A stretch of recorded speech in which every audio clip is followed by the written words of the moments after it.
आत्मा का भोजन।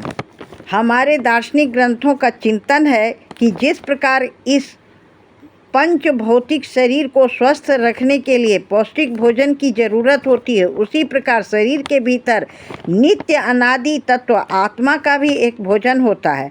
हमारे वैदिक ग्रंथों में बताया कि ध्यान में अवस्थित होकर ईश्वर की उपासना ही जीवात्मा का भोजन है।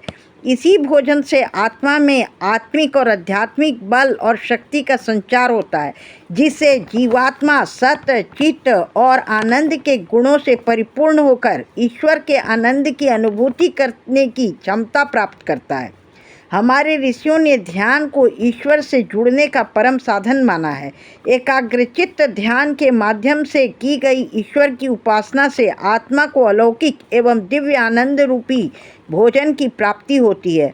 मनुष्य संसार में आकर इस भौतिक शरीर को प्राप्त करके केवल इसी को सजाता और बढ़ाता रहता है।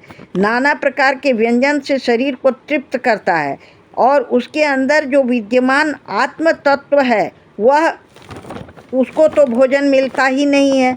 उपासना रूपी आध्यात्मिक संपत्ति से ही आत्मा के भोजन का प्रबंध होता है। तीनों लोकों की संपत्ति में भी आत्मा के भोजन का प्रबंध करने की क्षमता नहीं होती है। वैदिक ग्रंथों का स्वाध्याय करके ध्यान एवं उपासना के पथ पर अग्रसर होकर ही हम इस आत्मा को आनंद से परिपूर्ण तृप्ति प्रदान कर सकते हैं। ज्ञान के माध्यम से ईश्वर के आनंद की अनुभूति ही जीवात्मा का वास्तविक भोजन है।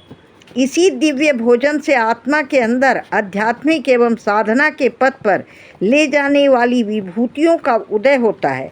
शरीर के भोजन के प्रबंध में साथ साथ हमें आत्मा के भोजन का भी प्रबंध करना चाहिए। बिना इस दिव्य भोजन के आत्मा निर्बल, अशक्त, ज्ञानहीन होकर ईश्वर के सानिध्य से सदैव वंचित ही रहता है।